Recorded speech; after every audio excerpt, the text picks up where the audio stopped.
정치권의 허심탄회한 속내를 들어보는 시간 각설하고 시즌2 전희경 전 대통령실 정무비서관, 여선웅 전 청와대 행정관 두 분 함께 하겠습니다. 어서 오십시오. 네. 안녕하세요. 네.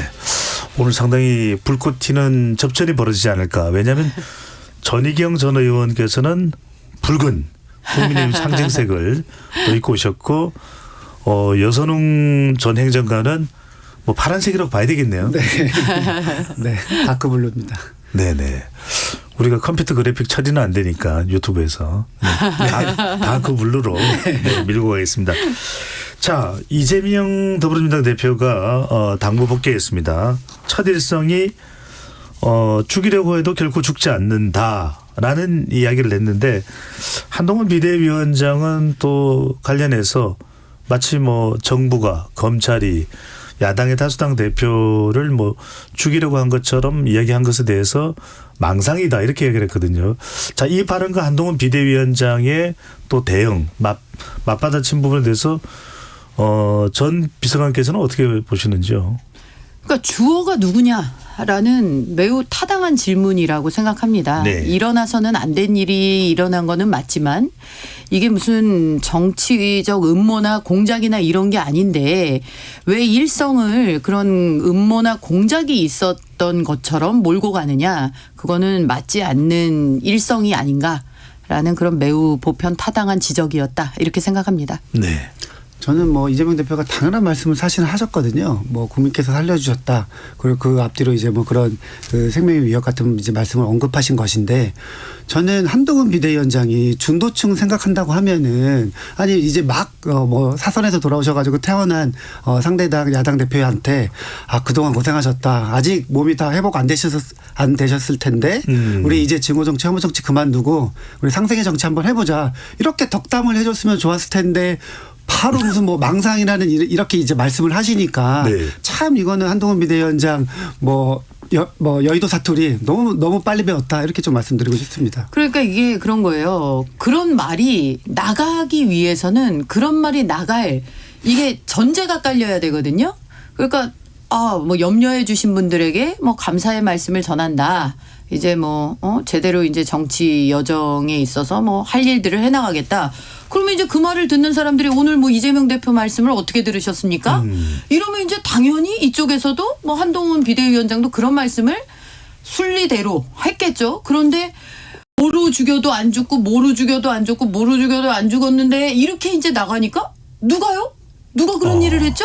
이렇게 나가는 거죠. 그래서 이게 이제 이 ABC라는 게 있고 반응이 있으면은 항상 그에 따른 이제 뭐 작용과 반작용이 있는 것이기 때문에 정치라는 게 항상 내가 이 말을 했을 때 상대의 어떤 반응이 나올까 이런 것들을 생각해야 되기 때문에 이재명 대표 같은 경우에 이제 고민을 했어야 되는데 이런 불행한 정치 테러가 여러 이제 비화를 낳았어요. 그 지방 의료의 문제. 이게 과연 지방 의료 문제를 어떻게 지금 볼 것이냐. 그다음에 뭐 헬기 이송 문제 어떻게 될 것이냐. 지금 뭐 지방 의사회가 막 들고 일어나는 등의 본질이 아닌 비본질적인 것이 본질이 되는 사태 야기를 한 책임도 사실은 이재명 대표가 지셔야 될 부분이 있거든요. 이제 비서관님이 말씀하신 대로 그 이재명 대표가 그런 말씀을 서두에 하셨어요. 그런데 한동훈 비대위원장이 그런 것들은 보이지 않고 이재명 대표의 이제 그 워딩만 뽑아내는 거죠. 약간 짜깁기 정치한 거다 이렇게 조금 말씀드릴 수 있을 것 같고 저는 한동훈 비대위원장이 오로지 머릿속에는 이재명 때리기밖에 없는 것 같아요. 한동훈 비대위원장이 1박 2일 부산 민심 청취한다고 부산 갔는데 거기서도 계속 이재명 때리기 하거든요. 그리고 오히려 저는 지금 음모론은 국민의힘과 여권에서 지금 펼치고 있다 이렇게 생각을 합니다. 그 음모론의 최대 피해자가 저거든요. 제가 어디 그 한 방송에서 최대 피해자가 여선욱입니다. 음모론의 최대 피해자가 어떤 일이 벌어졌는지요? 제가 한 방송에서 그 환자들의 요구 없이는 병원 측이 아무것도 할 수 없다. 이런 취지로 오히려 부산대 그러니까 헬기 이송 관련해서 그런 취지로 대답을 한 적이 있거든요. 근데 그거 가지고 약간 음모론을 펼치고 의사들이 어떻게 하려고 했다. 약간 위해론 뭐 이렇게 말씀하시고 국민의힘에서도 저를 공식적으로 그 공식 논평에 제 이름까지 언급하시더라고요. 그러면서 이제 막 뭐 여선웅이 뭐 정치 테러리스트 뭐 부산대 의료진을 정치 테러리스트로 만들었다. 이런 표현까지 쓰면서 이렇게 이제 하시는 걸 보고 이거는 친위 음모론이다. 이렇게 저는 생각을 합니다. 저는 네. 그런 일이 네. 있었는지를 몰랐네요. 네. 아무튼 그래서 지금 중요한 부분은 이재명 대표를 때리기 위해서 때리는 것이 아니고 이재명 대표는 때릴 수밖에 없는 일들을 많이 하고 계신다. 이것이 약간 이제 위험한 발언인데.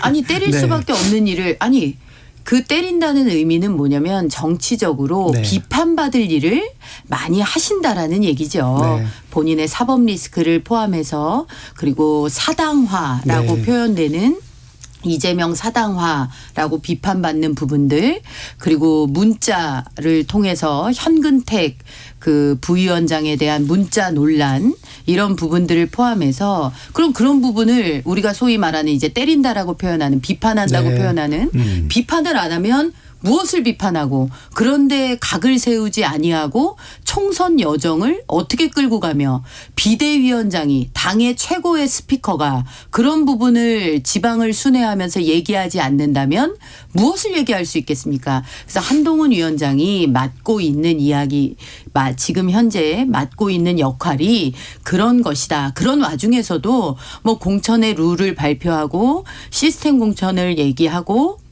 뭐 혁신안을 얘기하고 하고 있는 과정을 이제 같이 병행하고 있으니까 저희들도 그거를 네. 뭐 하나의 구성원으로서 열심히 보고 알겠습니다. 있습니다. 딱 하나 뭐 말꼬리 잡는 짧게요. 네, 말꼬리 네. 잡는 건 아닌데 네. 금방 이제 전희경 그 의원님도 이제 다시 해석을 다시 해주셨지만 그 때린다는 네. 표현이요. 그러니까 이거를 유튜브나 뭐 이런 데서는 오히려 그냥 그것만 활용해서 맥락은 전혀 그런 발언이 아니고 정치적으로 비판인데 그런 맥락만 활용해가지고 이제 상대방 공격하는데 쓰고 있잖아요. 네. 거기에 이제 최대 피해자가 여선웅이었다 이렇게 말씀드리는 겁니다. 네. 아이고 안타깝네요. 네. 여선웅이 몇 차례 강조가 됐습니다. 자, 이번에 그래서 여선웅 억울해하는 여선웅 전 네. 행정개혁이 좋겠습니다. 각자 그 상대 정당의 국민의힘의 또 공천 이제 과정을 이제부터 보고 계시는 거예요. 어떤 점은 칭찬해주고 싶고 어떤 점은 또 비판할 수밖에 없을까요? 저는 뭐 이거는 이제 저는 이 어쨌든 경선 과정에 있을 수도 있고 내부 이제 자당이 후보가 되는 게 가장 중요한 이제 시점인데 이 시점에서 뭐 제 위치에서 보면은 어쨌든 현역 때 신인의 이 구도가 짜여질 수밖에 없거든요. 원의 신인이요. 근데 국민의힘 같은 경우에는 지금 현역 컷오프가 있습니다. 근데 민주당은 현역 컷오프가 없거든요. 그렇기 때문에 지금 민주당의 시스템은 현역한테 굉장한 유리한 현역 특혜 공천 시스템이다. 저는 이렇게 사실은 계속 주장을 하고 있고. 그런 면에서는 국민의힘의 현역 컷오프를 좀 좋게 보시는 거네요. 그럼요. 이게 어쨌든 국민들 입장에서는 새로운 인물들 혁신 공천 인물 세신 공천 하는 것이 중요한데 국민의힘한테는 그런 것들이 할 여지가 충분히 지도부에게 있지만 민주당 지도부는 그런 혁신 공천을 할 수 있는 룸이 굉장히 부족하다. 왜냐하면은 뭐 지금 사실상 현역들은 다 경선 시켜주려고 하고 있기 때문에 네. 그래서 컷오프가 없으면 그냥 경선한다는 거거든요. 그리고 지난 총선에서 민주당 국회의원들 103명이 공천을 신청했는데 93명이 공천을 받습니다. 그러니까 컷오프가 없으면은 현역 생존율이 90%가 넘습니다. 이렇게 볼 때는 뭐 신인들 입장에서 보면은 국민의힘 공천 시스템이 훨씬 더 세신 공천에 가까운 시스템이다 이렇게 좀 말할 수 있습니다. 네. 더불어민주당 지금 공천 전개되고 있는 상황을 좀 평가를 해주신다면 어떤 점은 좀 비판적으로 어떤 점은 또 긍정적으로 보시는지.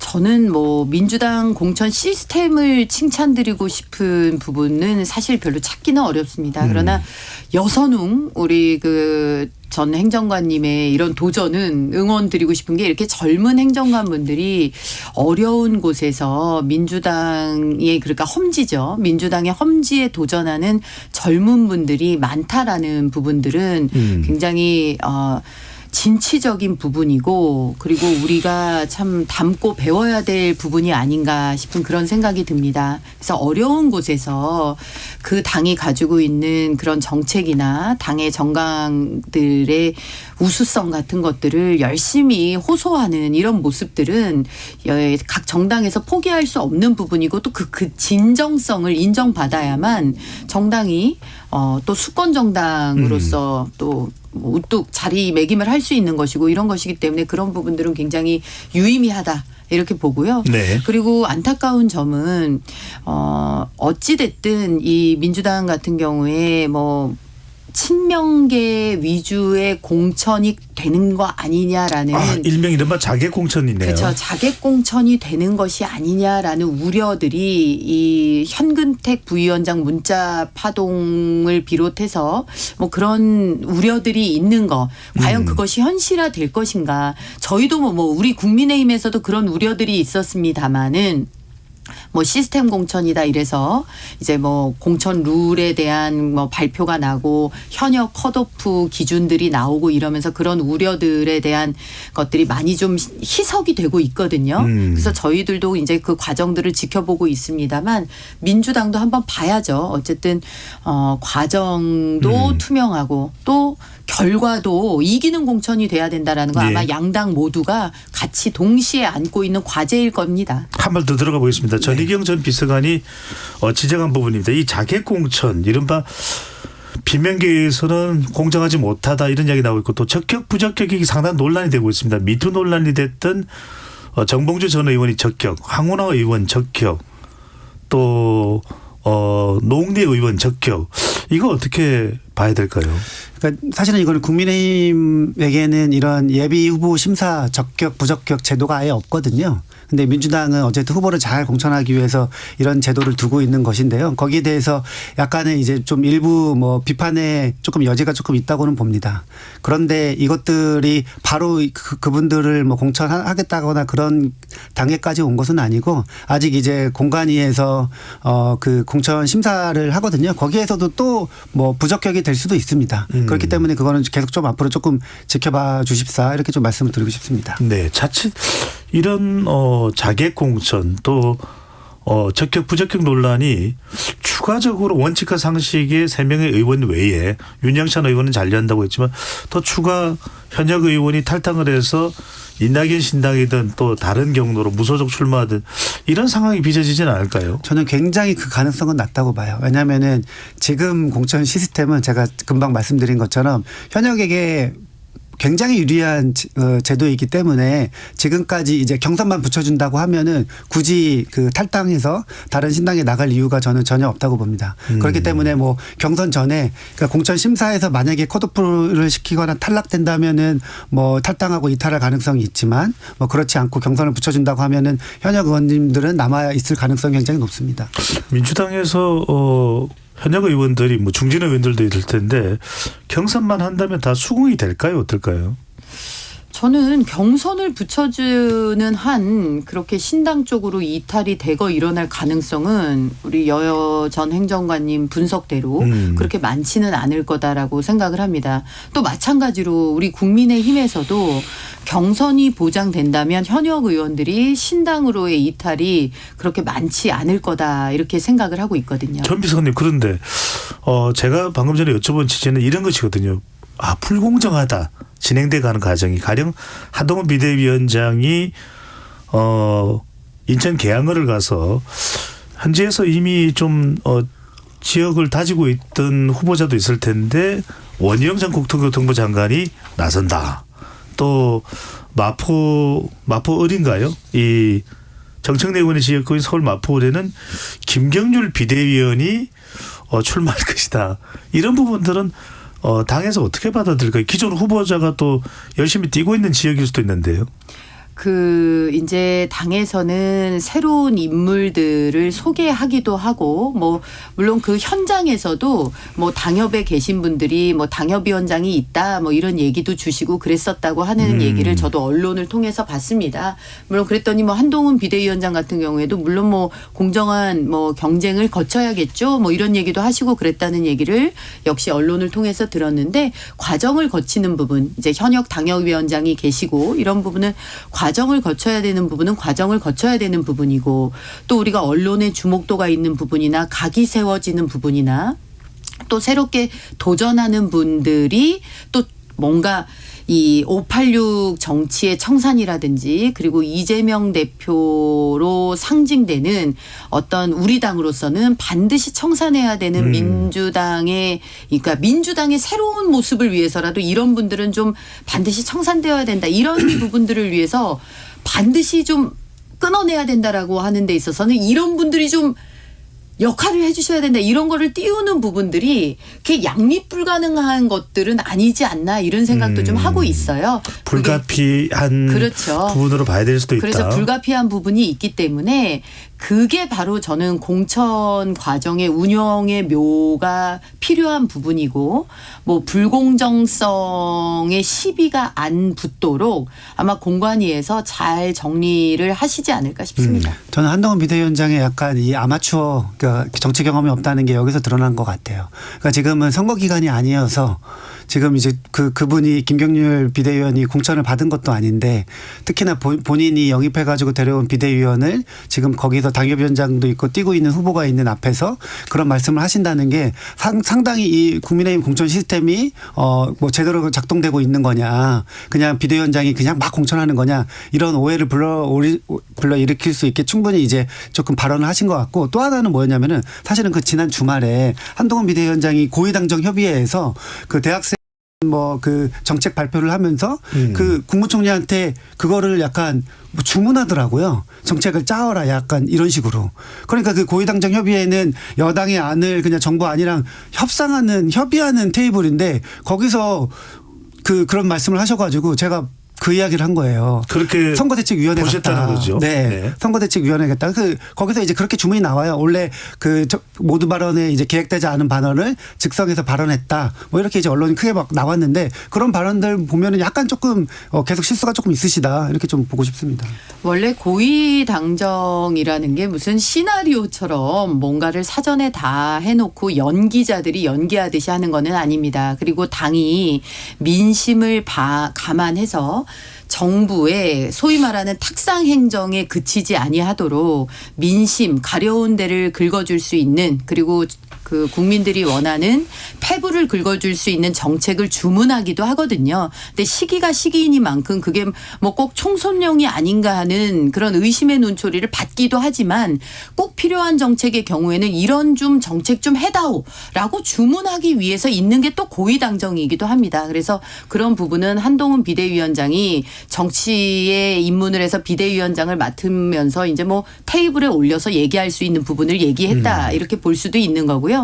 저는 뭐 전 행정관님 말씀에 동의하는 부분도 있어요. 김경률 비대위원 같은 경우에 뭐 마포에 출사표를 던지는 거 얼마든지 뒤에 얘기할 수도 있어요. 꼭 뭐 신년 인사회에서 그 자리에서 손 들어 올리지 않았었더라도 얼마든지 뭐 주목받을 수 있는데 그 자리에서 뭐 꼭 그러지 않았어도 된다. 그만큼 그런데 이거는 읽을 수 있는 거죠. 그만큼 그 정청래로 상징되는 586 청산에 대해서 한동훈 위원장의 의지가 강하다라는 점 그리고 반드시 그 승리를 하겠다라는 의지가 그만큼 강하다는 점 그 점은 우리가 읽고 넘어갈 수 있었다. 뭐 이렇게 볼 수 있겠네요. 저는. 네. 네.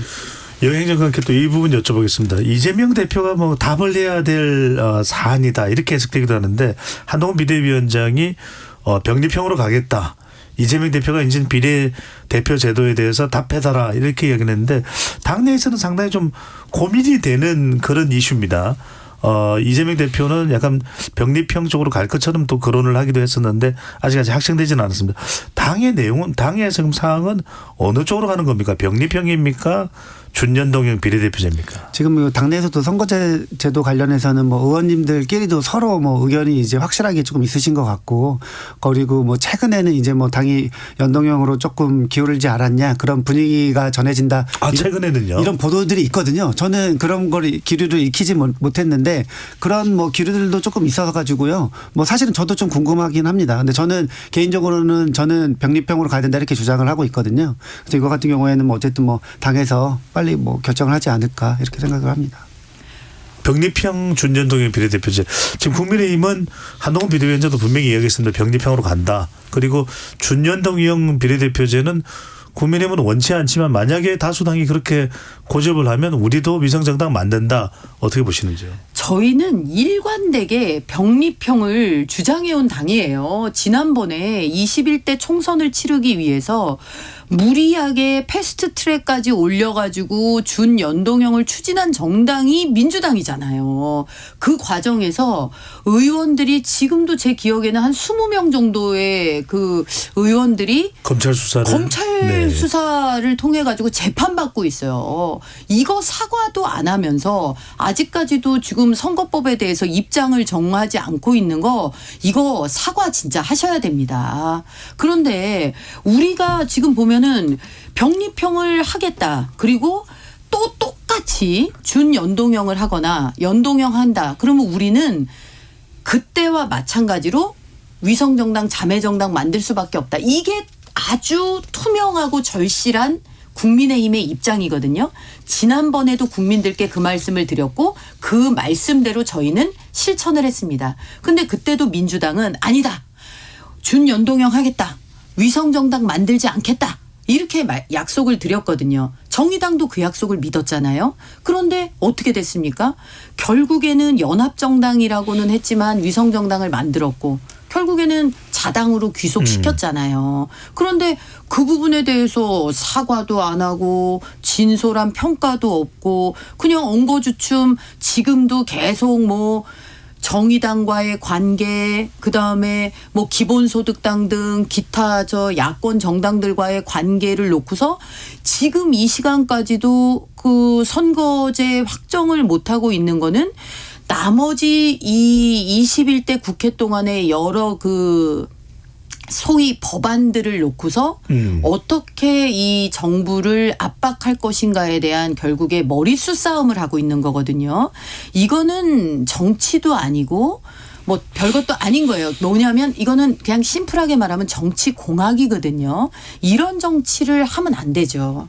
네, 저는 뭐 줄곧되게 이제 연동형 그 선거제는 국민의힘이 위성정당을 만든다고 공언하기 때문에 실패할 수밖에 없다. 그래서 이 연동형 그 선거제가 실패했다고 민주당이 인정하고 사과하고 병립형으로 가야 된다. 이런 주장을 사실은 뭐 계속 하고 있습니다. 저 개인적으로는. 네.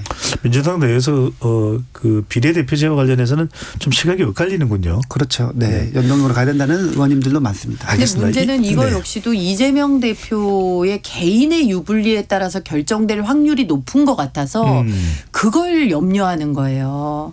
개인의 유불리 뭐 저는 전혀 상관없는 것 같고요. 이거는 이제 당내에서 의견이 엇갈리고 있기 때문에 결정이 늦어질 수밖에 없고 그러니까 예전에도 선거법 같은 경우에는 한두 달 전에 계속 통과됐거든요. 네. 선거구 획정까지 같이 합쳐서 뭐 그런 전례를 볼 때 특별히 그게 크게 늦게 정해진다 뭐 이런 것도 또 수치를 그러니까 일자를 봐야 되겠지만 네. 아마 그렇게 아마 저는 뭐 알고 있습니다. 전 비서관 말씀은 이재명 대표가 병립형을 강조한 이유가 병립형을 해야 이재명 대표 원하는 사람을 비례대표 후보로 만들 수 있다는 그 주장인 것 같은데 그 부분에 대해서는 어떻게 생각하시는지? 아니에요. 그 지금 당대표 마음대로 그렇게 뭐 비례 순번이나 이런 걸 정할 수 없고요. 다 투표를 합니다. 그렇기 때문에 뭐 이재명 대표 마음대로 꽂을 수 있는 그런 구조는 아닙니다. 네. 뭐 이재명 대표 마음대로 꽂지를 못할 수 없을 거다라고 보여지고요. 왜냐하면 룰이 있지만 룰이 아닐 수가 있는 것들이 현실에서 이제 벌어지고 이재명 대표 역시도 지금 병립형으로 가서 개항을 벌이고 지금 이제 그 병립형 정당의 비례대표로 옮겨앉는 거 아니냐라는 의구심을 계속해서 받고 있는 상황이고 네. 뭐 이런 상황들이 있기 때문에 지금 계속 의구심의 눈초리를 보내는 거죠. 네. 전 비서관께서 말씀하셨던 대로 전희경 전 비서관이 말씀하셨던 대로 아직은 의구심입니다. 네, 의구심을 보내고 있습니다. 자, 이 와중에 한동훈 비대위원장의 또 발언이 큰 주목을 끌고 있고 논란이 되기도 합니다. 먼저 여선웅 전 행정관께 자, 국회의원 총선 승리하면 다음 23대 국회는 국회의원 수를 250명으로 줄이겠다라는 한 비대위원장의 발언인데 어떻게 평가하시는지? 저는 정치 혐오에 기댄 뭐 그런 발언이라고 생각을 합니다. 그러니까 바깥에서 계속 그 여의도 밖에서 여의도 때리면은 어쨌든 국민들이 뭐 여의도 부신하기 때문에 국민적인 인지도가 올라가고 인기를 얻을 수 있지만 여의도 정치 특히 집권 여당에 대표하시겠다는 분이 여의도 정치를 더 축소시키고 뭐 국회의원들을 계속 뭐 약간 좀 부신을 대상으로 만드는 그런 뭐 발언들 정책들을 계속 하신다는 거는 크게 도움이 안 된다. 그런 주장을 많이 하신 분들이 많아요. 안철수 의원 같은 경우에도 아마 의원 축소 이야기 많이 하셨을 겁니다. 그리고 뭐 황교안 대표도 그런 말씀을 하신 걸로 알고 있고요. 근데 그게 한 번도 성공한 적이 없어요. 그러니까 국민들 입장에서 보면은 좋은 말이지만 따지고 보면은 그 국회의원 수 무조건 줄이는 게 국민들한테 좋은 것도 아니고요. 그리고 지금 우리나라 국회의원 수는 뭐 선진국에 비해서 숫자가 더 부족하다고 이야기를 하고 있잖아요. 그리고 국회의원 수가 줄어들면 국회의원들 특권들이 더 늘어납니다. 왜냐면은 뭐 예를 들면은 지방의회에 그 지방의회 구성하는 의원이 되게 적은 뭐 단체 있잖아요. 그 같은 경우에는 뭐 제가 알기로는 막 시의원이 6명인 데가 시의회가 있는데 네. 거기는 시의원이 하나가 시장이랑 권한이 거의 똑같다 그러더라고요. 왜냐면은 시의회에서 모든 거 예산이나 이런 거를 가지고 있기 때문에 통과시켜줘야 되는데 숫자가 적으니까 거의 시장만큼 권한 누리는 거예요. 그러면 지금 국회의원 수 점점점 줄일수록 국회의원들은 더 권력화되는 겁니다. 전접 이사님은 어떻게 보십니까? 김기현 전 대표가 30명 줄이자고 그랬는데 별 소득이 없었고 일각에서는 또 의회 지형 구조 또 전문가들은 오히려 숫자를 더 늘리는 방안 또는 세비 감축이나 또는 보좌진 효율적 운영 이런 부분들을 다 강조했어야 되는 건 아니냐는 얘기하는데 왜 이야기를 꺼냈을까요? 보통 국회는 입법부고요. 입법부가 있는 이유는 행정부를 견제하는 게 입법부의 가장 중요한 기능입니다. 그러면 행정부를 견제한다는 거는 행정부의 방망과 비효율을 견제해야 되는데 입법부 자체가 방망과 비효율의 원흉이 되고 있는 것이 지금 대한민국 입법부의 현실이거든요. 그렇기 때문에 오히려 행정부보다도 더 큰 불신과 미움을 받고 있는 것이 현실이죠. 그래서 이 부분에 대한 문제 의식 때문에 의석수 축소라는 어떤 그 극약 처방이 나오고 있는 것이고 그것이 국민적 호응을 얻고 있는 것이다. 저는 이렇게 생각을 합니다. 그래서 국회 의석수 축소라는 것이 국민들의 공감대를 얻고 있는 것이다. 이렇게 생각을 하고 의석수 축소만큼 저는 중요한 게 뭐 보통 그래요. 국회를 통과하면은 정부 예산보다도 이게 줄어야 되는데 예산안보다도 오히려 국회를 통과하면서 정부가 애초에 수립한 예산보다 늘어나는 거. 이 초현실 같은 족지 예산, 현실이 지역 예산. 그럼요. 네. 그게 언제부턴가 당연시 되거든요. 그리고 기초 시군구 의회라든지 뭐 시도의회 언제부턴가 도대체 국회의원이 하는 일은 뭐고 시도의회, 시군구 의회 의원들이 하는 일이 뭐지? 국민들이 차이를 못 느끼는 이런 현실이 되고 있어요. 그래서 이게 좀 한번 전체 구조 진단을 통해 가지고 이 구조 개혁을 한번 할 때가 되지 않았나 이런 문제 의식을 갖고 있고 그것을 좀 간명하게 표현한 그런 상황이다. 네. 이렇게 좀 저는 그렇게 좀 해석을 합니다. 구체적인 건 둘째치고 화두를 던졌다. 그렇죠. 화두를 던졌다라고 보고요. 그것에 대해서 아마 공감하시는 분들이 많으실 거다 이렇게 생각을 합니다. 자, 한동훈 비대위원장 한 3, 4주간의 이 행보를 보면서 이런 분석이 나옵니다. 한동훈 비대위원장 개인은 엄청난 인기를 얻었는데 국민의힘 지지율이나 대통령 국정 운영에 긍정 지지율로는 잘 연결되지 않는다. 이런 지적에 대해서는 어떻게 보시는지요? 반은 맞고 반은 틀리다 이렇게 생각을 하는데요. 그동안 우리 당에 있어서 가장 큰 문제는 도대체 왜 이렇게 아무런 주목도 받지 못하고 아무런 센세이션도 누가 일으키지 못하냐라는 아주 그러니까 무관심 정당. 그리고 그냥 정체 지체가 그냥 반복되는 정당이라는 그런 문제점이 있었는데 적어도 한동훈이라는 매기 효과는 일어난 것 같다. 누가 이제 고인물에 한 마리 커다란 매기가 이제 한번 물을 휘저어 줌으로써 위아래의 물이 그냥 뒤섞이고 그냥 정체됐던 물이 그냥 한번 이렇게 확 이렇게 휘저어지는 효과는 일어났다. 이런 효과로 한동훈 효과를 볼 수 있겠고 그렇다고 물이 휘저어진다고 해서 이 물줄기가 단박에 뭔가 국민들의 사랑과 신뢰를 회복하는 쪽으로 간다라는 보장을 100% 할 수는 없는 것이죠. 그 과정은 공천을 통해서도 드러나는 것이고 정부가 내놓는 정책이나 이런 것들이 적시타를 또 쳐야 되는 것이고 이런 거는 이제 성과를 통해서 드러나야 되는 것인데 그거는 한동훈이라는 개인이 할 수 있는 것은 아니고 합이 맞아 들어가야 되는 것이기 때문에 지금 이 시기는 실수하지 않고 합도 맞아야 되는 아주 중요한 시점을 우리가 같이 관통하고 있다 이렇게 봅니다. 네. 전 전 비서관께서는 또 명함이 엇갈리긴 하지만 그래도 한동훈 비대위원장이 대체로 잘해 나가고 있다. 이런 점을 이제 강조해 주셨는데 처음에는 민주당에서는 한동훈 비대위원장이 등장할 무렵만 하더라도 한나땡 한동훈 등장하면 나오면 땡큐 이랬는데 지금은 민주당에서는 어떻게 볼까요?